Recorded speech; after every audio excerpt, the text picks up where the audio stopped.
salam sejahtera untuk kita semua. Hai teman-teman, apa kabar? Semoga selalu diberikan kesehatan ya. Siapa nih yang udah nungguin podcast dari Belantara Kreatif? Podcast Belantara Kreatif kali ini akan hadir untuk membahas mengenai artikel yang telah diterbitkan oleh Divisi Jurnalistik.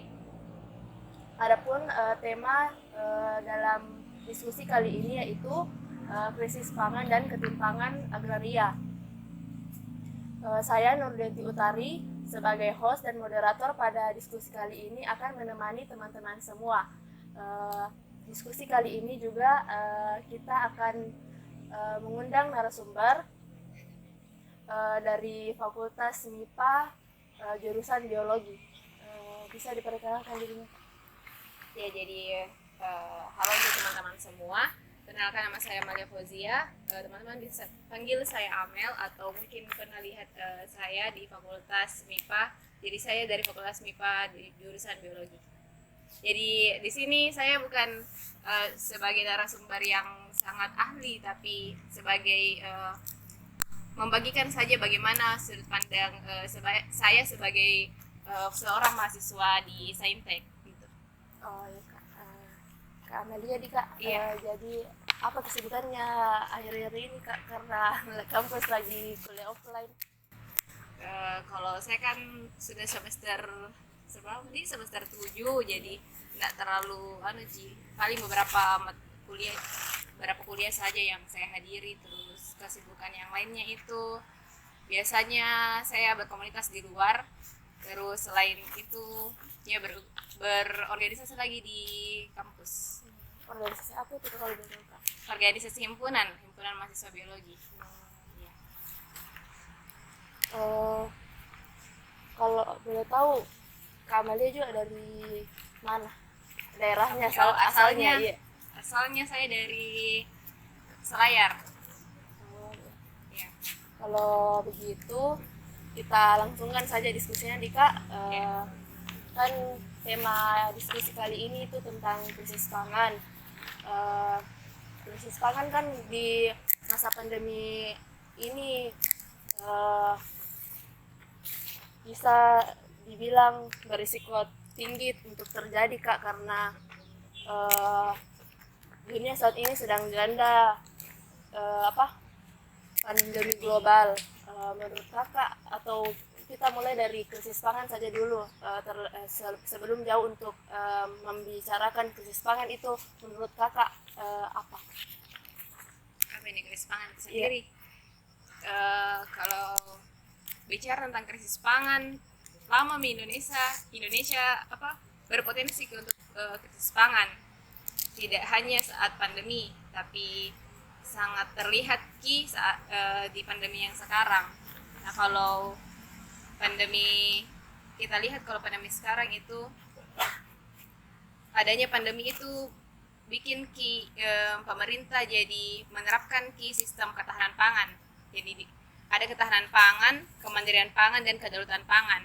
Nah, Indonesia sekarang memiliki ketahanan pangan, jadi dia mempertahankan supaya pangan itu bisa terjaga di negara kita. Dari manapun itu ada, dari manapun dia ambil itu pangannya, yang penting pangan di Indonesia itu tetap ada dan tidak terjadi krisis.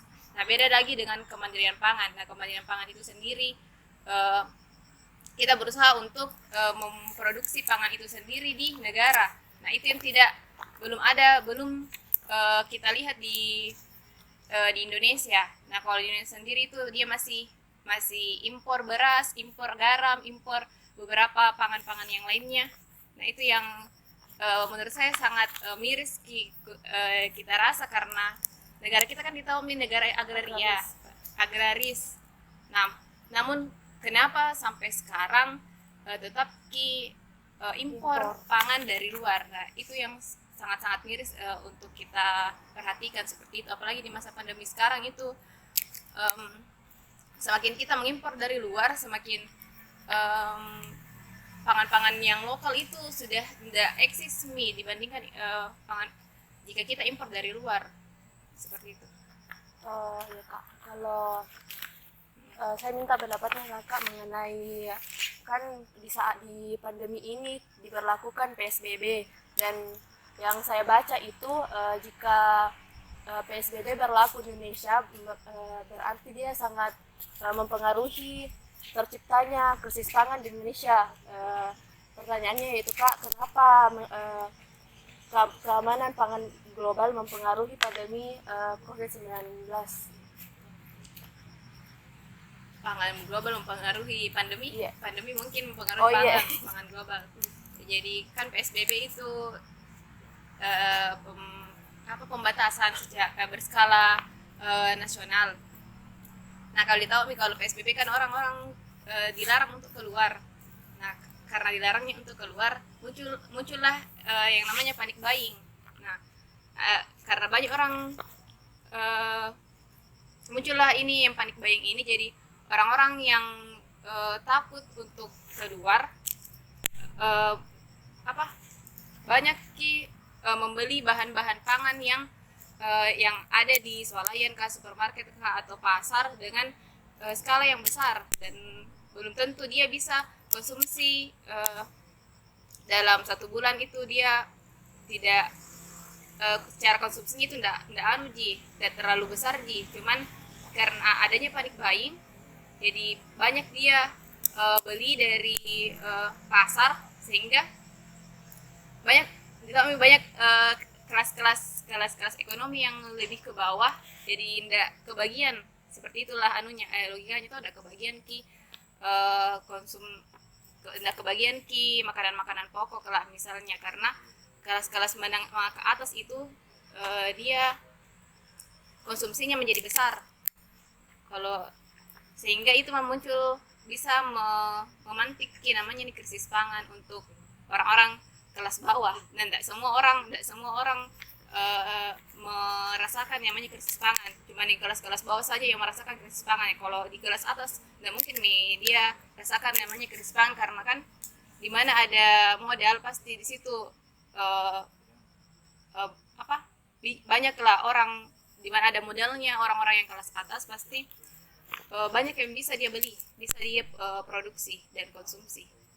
Jadi ini hanya untuk masyarakat kelas bawah yang lebih rentan menghadapi ini namanya krisis pangan. Mengenai krisis pangan itu sendiri Kak, hal apa saja yang dapat menyebabkan terjadinya krisis pangan? Banyak sih sebenarnya. Ini pandemi salah satu faktor bisa saja, bukan faktor yang utama kenapa krisis pangan itu terjadi, tapi ada dorongan yang sangat besar saat pandemi ini terjadi, sehingga krisis pangan juga sangat terlihat di masyarakat.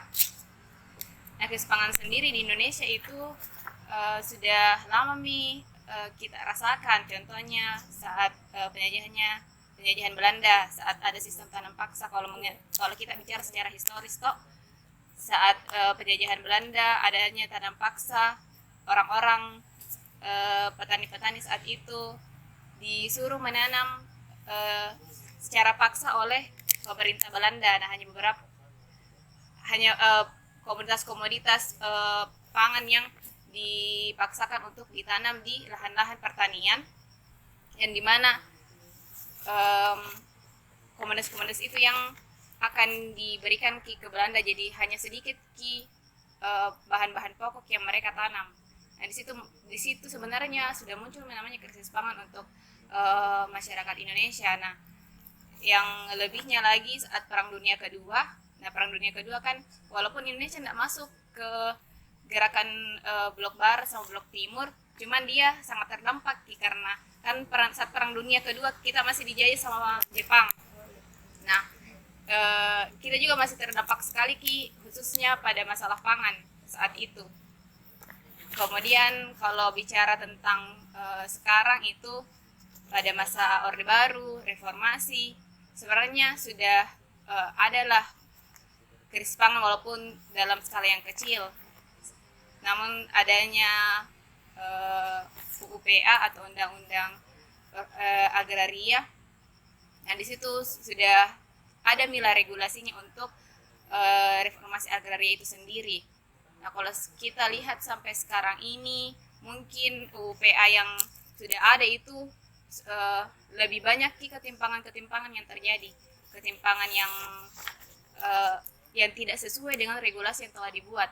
Contohnya banyak alih fungsi lahan yang dilakukan oleh pemerintah terhadap para petani, penggunaan lahan, penggusuran lahan pertanian yang kemudian dijadikan sebuah pertambangan. Nah, kalau dilihat sekarang di masa pandemi, belum tentu di masa pandemi sekarang bukan cuma PSBB yang dilakukan untuk masyarakat, tapi PSBB yang hanya dilakukan untuk masyarakat, tapi tidak untuk para pelaku-pelaku pengusaha. Nah, kalau kita lihat contoh kasus, banyak sekali kasus konflik agraria yang terjadi di saat masa-masa pandemi. Banyak sekali itu, contohnya Jawa Timur, di Luwu Utara, banyak sekali konflik agraria yang terjadi oleh antara masyarakat dan juga para investor atau pengusaha tambang misalnya. Nah, ini menjadikan kita melihat bahwa pandemi ini tidak dijadikan sebuah pembelajaran oleh pemerintah untuk mengevaluasi bagaimana untuk mencari cara atau mencari regulasi untuk memberantas ini pandemi, memberantas ini COVID. Namun terlihat bahwa pemerintah ini menjadikan pandemi itu sebagai kesempatan dalam kesempitan untuk melancarkan lagi pembangunan infrastruktur,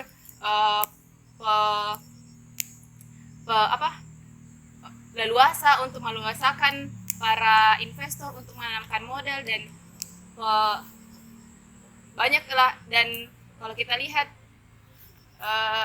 para pengusaha itu lebih dileluasakan saat pandemi, padahal ini orang lagi PSBB. Orang-orang saja dilarang untuk keluar, dilarang untuk berkerumun, tapi perusahaan tetap jalan, pertambangan tetap jalan. Nah, ini di sini dilihat sangat paradoks sekali dengan kondisi yang sekarang, dengan regulasi yang pemerintah lakukan seperti itu. Pindah ke pertanyaan selanjutnya, Kak. Bagaimana krisis pangan dapat diantisipasi di situasi pandemi seperti sekarang ini? Kalau krisis pangan yang di sekarang itu, kalau versi pemerintah, dia katanya untuk mengantisipasi krisis pangan, dia dari pemerintah sendiri itu mencanangkan membuat lahan sawah baru sebesar 900.000 hektar di Kalimantan Tengah. Nah, kalau kita lihat itu salah satu solusi mencegah krisis pangan untuk versi pemerintah. Tapi kalau kita lihat Kalimantan saja banyak sekali kasus pembakaran hutan. Nah, kemarin di tahun 2017 atau 2018 yang pembakaran hutan secara besar-besaran yang menyebabkan polusi yang versi skala nasional, skala global ini hingga menyeberang ke negara tetangga. Nah, ini mau dibuat sebuah lahan baru di Kalimantan yang notabene-nya banyak sekali di sana pertambangan yang dibuat begitu. Bahkan sisa pertambangannya saja yang sudah selesai, yang hak guna usahanya sudah habis, namun sisa-sisa pertambangannya itu tidak dibereskan secara menyeluruh, dan tidak ada ganti ruginya begitu. Tidak ada ganti ruginya dari pihak pengusaha, perusahaan maupun pemerintah. Nah, ini kita mau buat lahan sawah yang baru.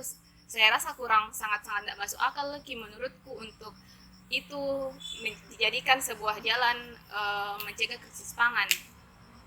Harusnya kalau kita lihat sebenarnya banyak sekali di lahan-lahan persawahan, misalnya di Jawa, di Sulawesi banyak sekali, cuman itulah lagi banyak pengalihan fungsi lahannya yang tidak ditahu ilegalkah atau legalkah, sehingga banyak para petani yang melakukan aksi protes karena pengambilan lahannya sendiri. Harusnya pemerintah menjaga hak-hak tersebut, menjaga hak-hak petani untuk bisa menggarap tanahnya sendiri, bisa menggarap sawahnya sendiri. karena dengan cara seperti itu kita bisa tingkatkan lagi pangan lokal yang sekarang tidak harus memiliki impor, tidak harus memiliki ambil dari negara lain. Padahal banyak sekali petani-petani yang ada di sini nih. Nah, ini harusnya pemerintah yang mendukung itu, pemerintah yang memberikan hak untuk menjamin penggarapan sawahnya dengan leluasa tanpa adanya tanpa adanya intervensi dari pihak pengusaha ataupun dari pihak pemerintah itu sendiri. Jadi saya rasa ini sangat mudah sekali ini bagaimana cara mencegah ini krisis pangan. Yang penting regulasi UPA itu tetap dilaksanakan dan tidak banyak ketimpangan dan penyimpangan yang terjadi. Seperti itu.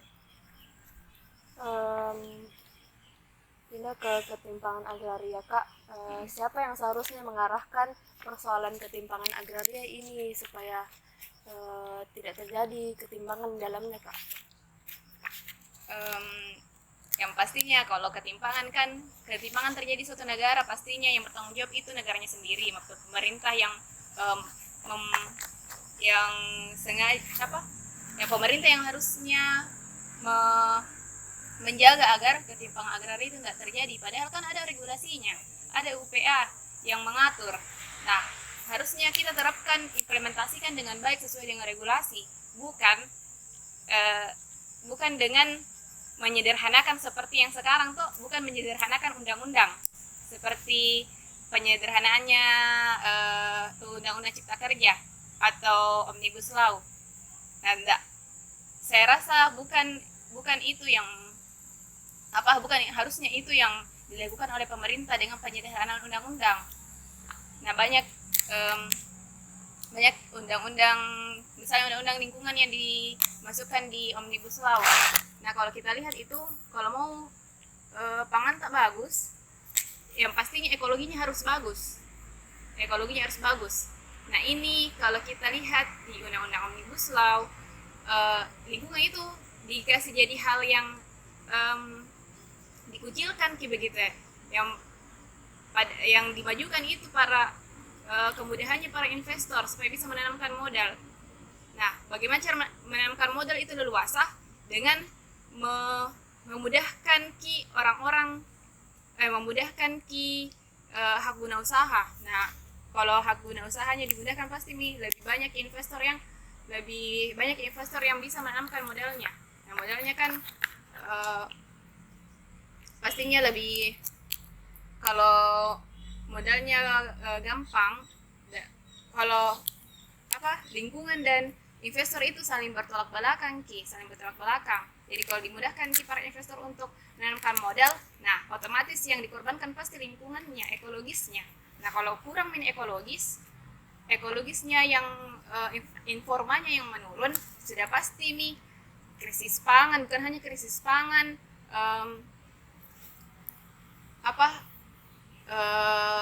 mata pencaharian bukan hanya para petani, tapi juga nelayan. Nah, petani, nelayan, dan buruh yang lain juga akan ikut imbasnya begitu ya. Kalau mau lihat suatu ketimpangan, jadi harusnya ketimpangan itu tidak terjadi kalau bagus regulasinya dan bagus implementasinya. Tapi bisa melihat ini banyak regulasinya yang tidak bagus juga, disederhanakan dengan begini, dengan alasan ini itu, dan apalagi implementasinya. Kalau nilainya bagus, justru pasti implementasi juga tidak bagus begitu. Jadi yang bertanggung jawab harusnya sudah pasti pemerintah negara. Dalam pelaksanaan program TORA atau Tanah Objek Reformasi Agraria, telah terjadi beberapa polemik dan ketimpangan yang malah semakin menambah permasalahan agraria nasional. Menurut Kakak, apakah program TORA sudah berjalan sebagaimana mestinya, atau polemik yang timbul itu memang benar-benar terjadi, Kak? Ini yang TORA yang yang pada masa Orde Baru, yang namanya Soeharto. Iya. Ya, kalau TORA itu hampir mirip dengan ini yang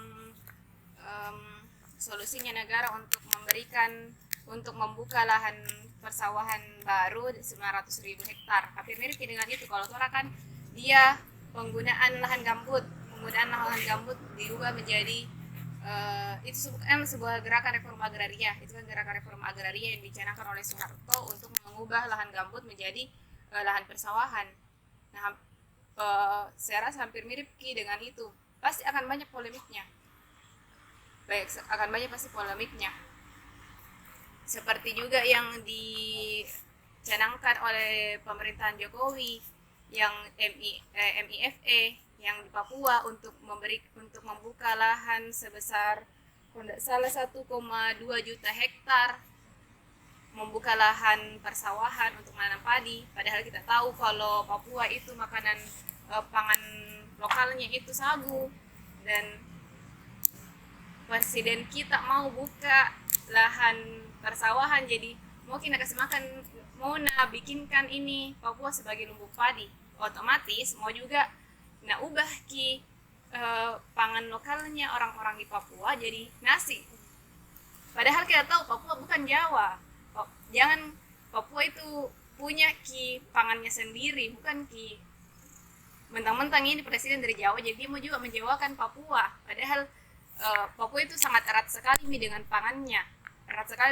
Bukan hanya sebatas bukan hanya sebatas konsumsi ini sebuah sagu, tapi punya ikatan yang sakral begitu, antara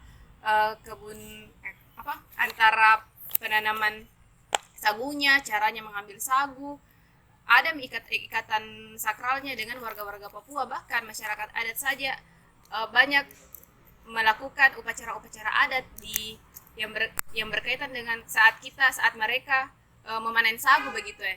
Jadi jika jika pemerintah ingin mengubah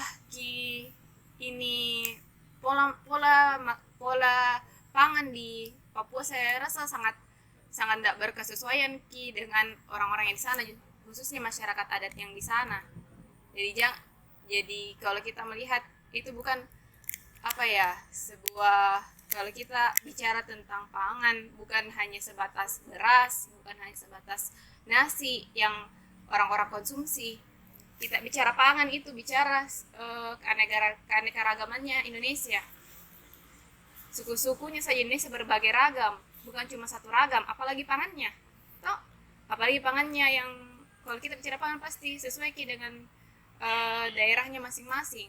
Papua makan sagu, ada yang juga yang makan ubi kah, jagung kah, bukan hanya sebatas beras begitu. Jadi kalau tidak relevan sekali bagaimana kebijakan pemerintah terhadap solusi untuk meningkatkan pangan di Indonesia seperti itu.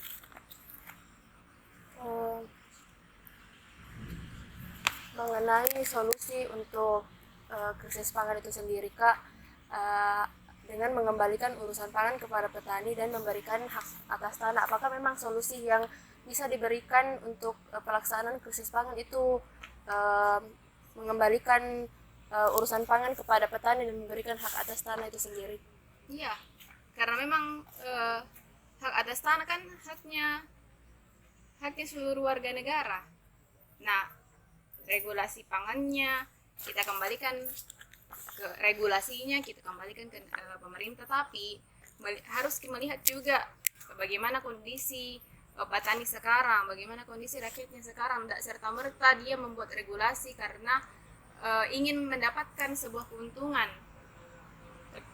Kan sebuah peraturan itu hadir dari rakyat dan untuk rakyat. Jadi pastinya peraturan itu atau regulasi itu harus pro terhadap rakyat, bukan pro terhadap investor kah, pro terhadap para penanam modal kah. Harus memang seperti itu. Jadi hak atas tanah memang harus dikembalikan ke petani, bukan ke negara. Haknya itu untuk para petani dan diatur oleh pemerintah. Ada regulasinya sehingga mereka bisa dengan leluasa menerima haknya tersebut. dengan leluasa ki bisa mengolah tanahnya untuk keperluan negara seperti itu.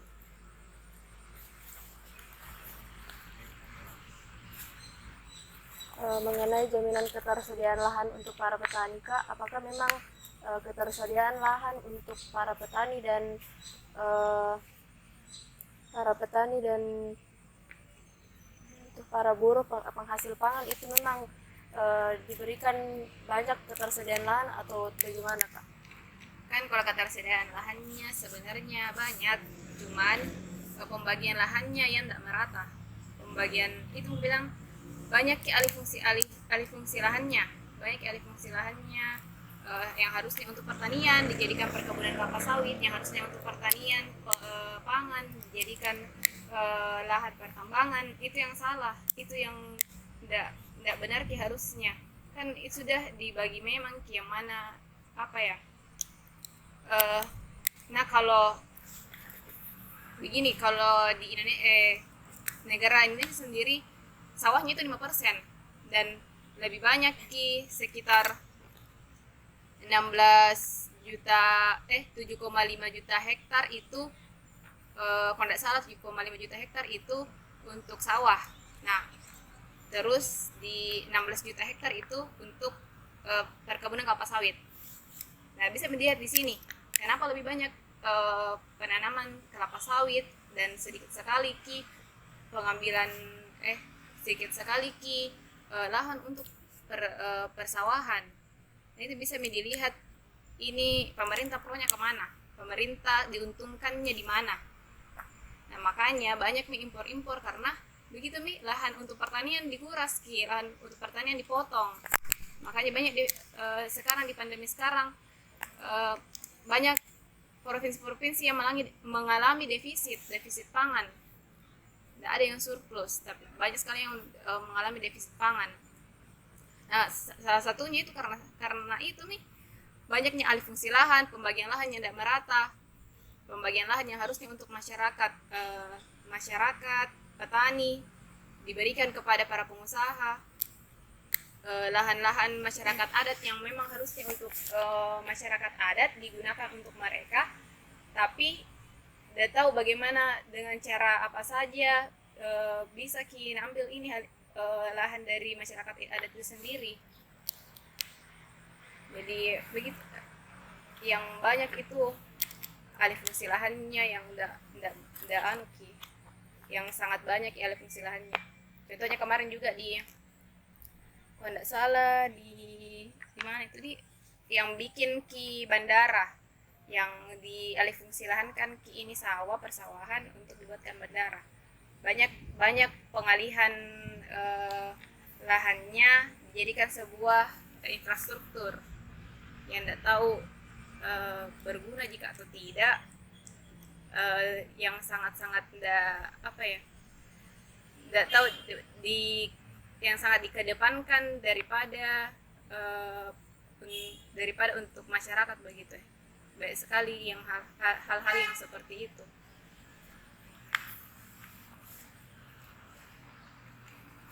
Mengenai ketersediaan lahan pangan itu sendiri Kak, tak bisa dipungkiri kalau kurangnya lahan dapat memproduksi hasil pangan yang menjadikan kebutuhan primer masyarakat Indonesia, menghadirkan pula masalah-masalah yang sangat serius. Apakah dampaknya memang langsung ke petani atau dan para pemburu hasil pangan atau bagaimana Kak? Yang apanya? Yang ini Kak, kurangnya lahan dalam memproduksi hasil pangan yang menjadikan kebutuhan primer masyarakat, menghadirkan masalah baru untuk para petani itu sendiri. Yang kurangnya lahan? Ya pasti kalau kurang lahan pasti kan orang-orang bisa hidup karena tanah. Orang-orang bisa memenuhi kebutuhannya karena mengolah tanah. Jadi petani kalau diambil lahannya sudah pasti tidak bisa melakukan aktivitasnya sehari-hari toh, dan otomatis mata pencariannya hilang. Seperti nelayan diambil perahunya, tidak bisa melaut, hilang mata pencariannya, tidak bisa hidupi keluarganya dan ekonominya semakin menurun. Seperti ini juga itu petani. Ambil ini pengusaha misalnya dia mau beli ini tanahnya, dia mau beli tanah persawahannya untuk dijadikan pertambangan batu bara misalnya. Nah, diiming-imingi petani untuk diiming-imingi uang, diiming-imingi pekerjaan untuk bisa ambil fungsi lahannya, bisa ambil lahannya. Nah, ini salah satu yang mengurangi lahan di Indonesia. Nah, salah satunya itu karena mudah ini petani diiming-imingi uang, diiming-imingi material ataupun pekerjaan oleh pihak pengusaha.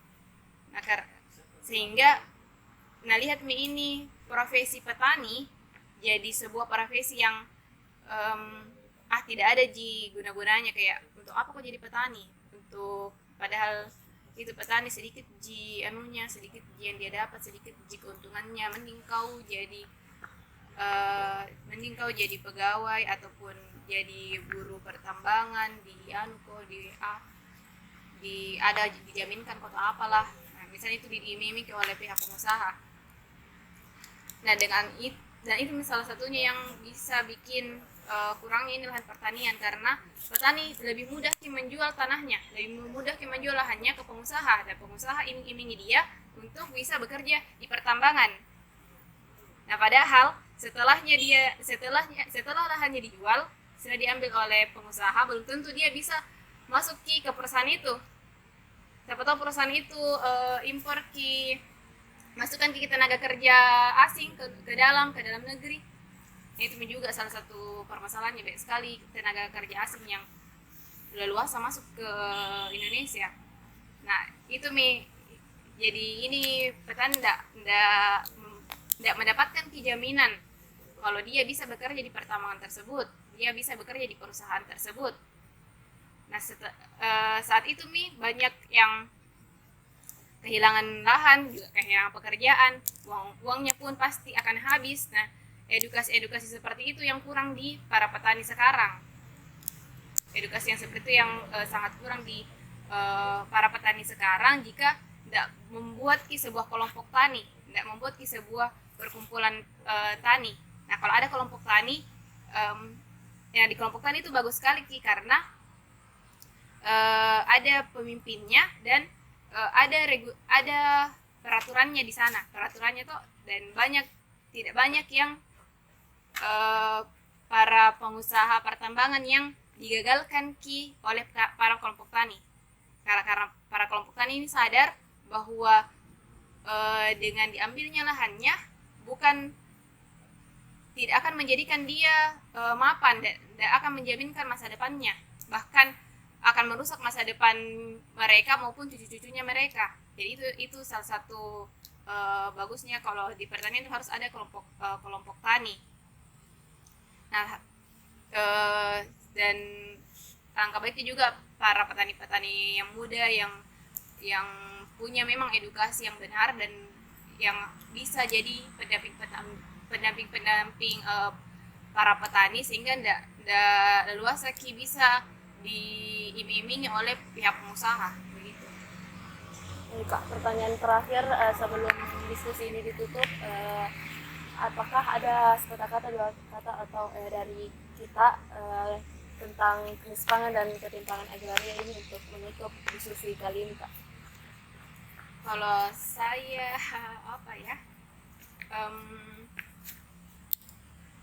bagusnya itu karena kita di Indonesia sangat kurang edukasi untuk para petani. Jadi mahasiswa sekarang tuh bagusnya harusnya tidak malu untuk jadi pendamping tani, bahkan untuk bertani sekalipun harusnya mereka tidak malu karena siapa yang bisa